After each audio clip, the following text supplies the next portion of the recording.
Je vais commencer ma recette en ajoutant dans le bol du mixeur 2 carottes coupées en rondelles. Ensuite, j'ajoute une demi-tasse d'huile et une tasse de sucre raffiné, idéal pour cette recette.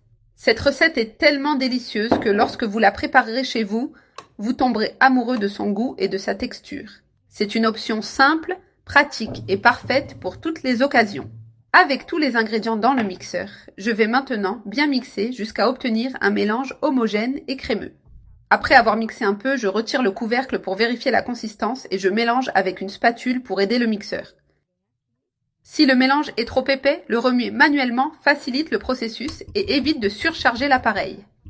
Cette étape est essentielle pour garantir que tous les ingrédients soient bien intégrés.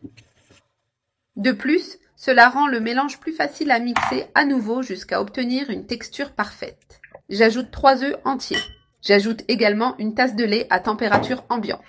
Pour terminer cette étape, j'ajoute de l'extrait de vanille. La quantité est selon le goût, mais cela apporte un arôme délicieux. Je referme le mixeur et je mixe à nouveau pendant quelques secondes pour tout mélanger parfaitement. Après avoir mixé, le mélange a une texture crémeuse et uniforme.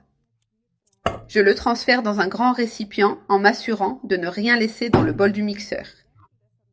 J'ajoute maintenant une tasse de farine de maïs Fuba et je commence à mélanger avec un fouet manuel avec des mouvements fermes mais doux. Cette recette est vraiment spéciale, facile à réaliser et donne un résultat délicieux qui plaira à tout le monde. C'est également une excellente façon de tirer parti de ces carottes un peu flétries ou à la peau sombre.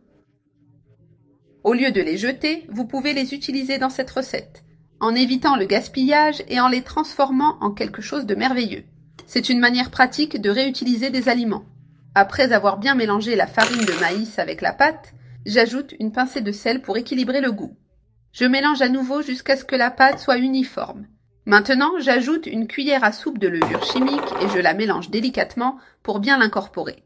Cette étape est importante pour garantir que le gâteau monte bien et soit moelleux à la cuisson. La levure rend la pâte plus légère et lui donne une texture spectaculaire.